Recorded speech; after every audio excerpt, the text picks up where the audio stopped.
नमस्कार सभी जाट भाई और बहनों पे।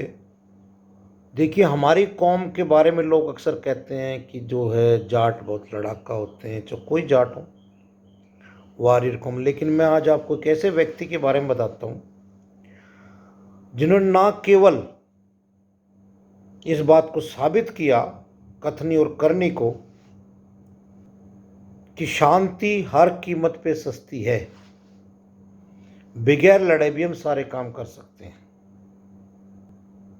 ऐसे महान जाट का नाम था चौधरी बलदेव राम।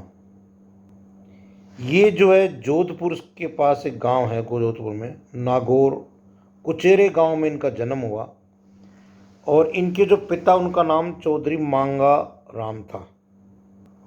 चूंकि इनके फादर पहले पोस्टल डिपार्टमेंट में, और जो राजघराना था जोधपुर का, उसके जो पोस्टल डिपार्टमेंट में बहुत बड़ी पकड़ थी, अच्छा सम्मान था, इनके संबंध भी थे राजघराने से। अब होता क्या है, जब ये मैट्रिक की शिक्षा प्राप्त कर लेते हैं, उसके बाद पिताजी कहते हैं आप काम करो, तो ये पुलिस में भर्ती हो जाते हैं, जोधपुर पुलिस में एज ए हेड कांस्टेबल। दिमाग से शार्प थे, काम करते गए, और ये आखिरी में डिप्टी इंस्पेक्टर जनरल की पोस्ट पे पहुंच गए थे जोधपुर में। अब यहाँ क्या करते थे, बार बार लोगों को समझाते थे, और उस समय ऐसा सुनने में आया, और ये प्रमाण मिलते हैं कि ये सर छोटूराम जी से मिले थे। तो छोटूराम जी ने इनको जब कहा कि भी अपमान का घूंट पी जाओ, लेकिन संघर्ष से बचो, जैसे कि ये बात हम भी कहते हैं कि शांति हर कीमत पे सस्ती है, प्यार से काम निकालो और अपना आगे बढ़ो, अपनी कौम का फायदा करो। तो बलदेव राम जी ने क्या किया, एज ए अफसर रहते हुए, क्योंकि वो जानते हो आप, रजवाड़ों का टाइम था, जोधपुर के राजा थे, और हमारे जाट समाज को वहाँ इतना सम्मान नहीं मिलता था। तो बलदेव जी ने बहुत से लड़कों को तो पुलिस में लगाया, और उनकी शिक्षा के लिए कि भी जब शिक्षा करेंगे तभी तो आगे बढ़ेंगे, शिक्षित नहीं होंगे तो आगे कहाँ से बढ़ेंगे जाट भाई। तो उनके लिए उन्होंने स्कूल भी खुलवाए, स्पेशल जाटों के लिए। भाई दूर से घर आप जाना पड़ता है, लाना पड़ता है गांव से मेरे भाइयों को, तो उन्होंने boarding house, Jat boarding hostel मतलब जिनको कहते हैं, उनकी स्थापना कराई। उस टाइम के जो धनी जाट थे, सबकी मदद लेके, कोलैबोरेशन करके, मतलब इन्होंने तीन के करीब बता रहे हैं जो कि जाट हॉस्टल बनवाए शहरों में, और स्कूल पढ़ाए, और स्पेशल लिख दिया गया कि जाट हॉस्टल या छात्रावास केवल जाट के ही बच्चे रहेंगे। तो देखिए उन्होंने अपनी कौम के लिए कितना वो किया। हालांकि इसकी वजह से इनके जो जोधपुर के राजा नरेश थे, उनसे नाराज होते थे, लेकिन ये उनसे बार बार समझा के बुझा के माफ़ी मांग के अपना काम चलाते थे। वो ये जानते थे सत्ता से संघर्ष होने में कोई फ़ायदा नहीं होता। अब यहाँ इनको एक फ़ायदा मिला, क्योंकि मेवाड़ और मारवाड़ ये दो इलाके हैं। मेवाड़ में राजपूतों का दबदबा ज़्यादा है, और मारवाड़ में जाट बहुसंख्या में ज़्यादा हैं। हालांकि राजा वहाँ भी राजपूत ही हैं, या कुछ राजघराने हैं जो अट्टो ज़्यादा नहीं है।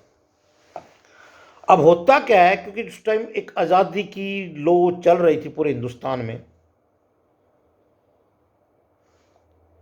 कुछ जाट लोग नेताओं के साथ इकट्ठा होके हमला करना चाहते थे रियासत में। तो बलदेव जी ने उनको समझाया कि भाई वो सत्ता है, ताकत है, उनके पास पुलिस है, फोर्स है, क्यों बलिदान दे रहे हो, समय का उचित इंतजार करो, मैं तुम्हारे साथ हूँ। तो इनके समझाने बुझाने से वो लोग मान गए, और एक बहुत बड़ा जो खून खराबा होना था उससे बचाव हो गया। अब इतिहास ने करवट ली, बुद्धिजीवी बलदेव भाई ने, हमारे जाट भाई ने, बुजुर्ग ने, क्योंकि मैंने बताया आपको इनका डाक विभाग में काफ़ी होता है, तो पोस्टल स्टैंप जो होती है, पोस्टल ऑर्डर का काम शुरू करा है ना सबसे पहले। और इसी सम्मान में आगे चल के 17/1/1989 को 60 पैसे की पोस्टल स्टैंप की शुरुआत की गई, गवर्नमेंट ऑफ इंडिया ने करी, इन्हीं को सम्मान दिया। आगे आगे मैं बताता हूँ इन्होंने क्या क्या काम किया समाज के लिए। ये तो बता दिया जाटों के लिए, लेकिन बाद में ना और कौमों के लिए भी अच्छा काम किया, वो बताते हैं कैसे क्या हुआ। अब जो हमारे बलदेव जी थे, इनके नाम से 60 पैसे की जो पोस्टल स्टैंप गवर्नमेंट ने शुरू की थी, उनपे बकायदा इनका चित्र तक था, इतना सम्मान दिया गवर्नमेंट ने। अब समय चलता चला गया, 1945 या 46 के अंदर जैसे ही पता लगा देश आजाद होने वाला 47 में, इन्होंने फट से रिजाइन दे दिया अपनी नौकरी से, और उन्होंने नारा दिया, जमीन उसकी जो बोए। आप इसका अर्थ समझिए क्या मतलब है, ये कोई छोटी बात नहीं है।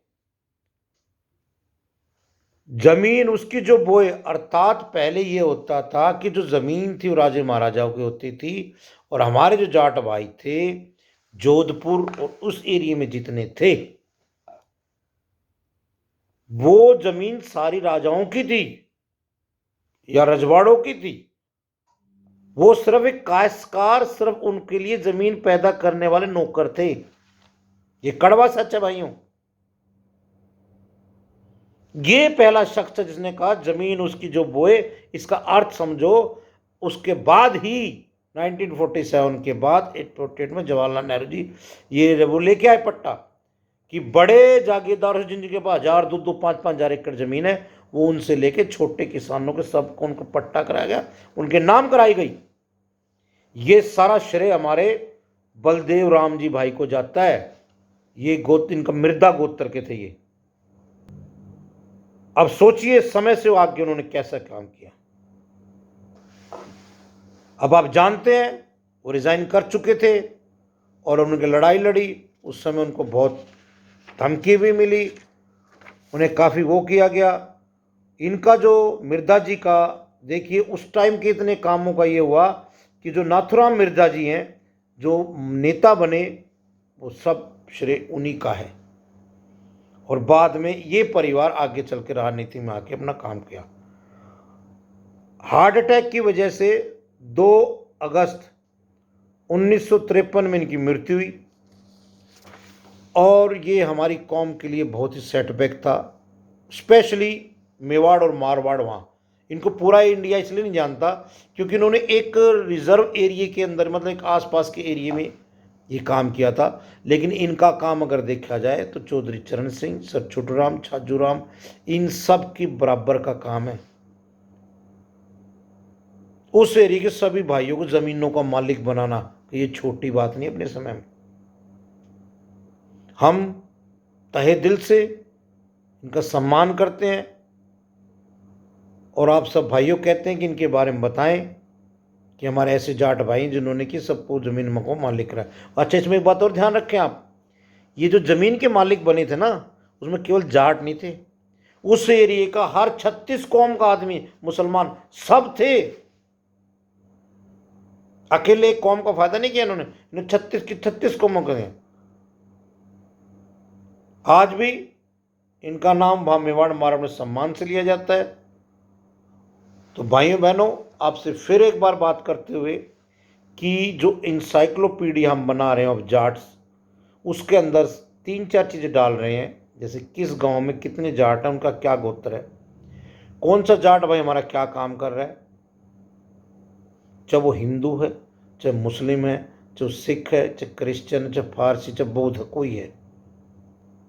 कृपया कमेंट में अपना नाम पता जरूर बताएं, और साथ साथ आप किसके ऊपर क्या वीडियो बनवाना चाहते हैं, किसकी क्या रिसर्च कराना चाहते हैं। जैसे कि मैं कई वीडियो में आपको बता चुका कि पीतमपुर हमने जाट इतिहास केंद्र खोल रखा है, कि इसमें जिस जिस भाई का भी जो जाट के नाम से है, कृपया हमें लिख के भेजें ताकि हम एक उसमें रख सकें। और जाटों के ऊपर जो भी पुस्तक है उसके बारे में कमेंट करें ताकि हम अपनी लाइब्रेरी को पूरी कर सकें। इसी के साथ जय जाट, धन्यवाद।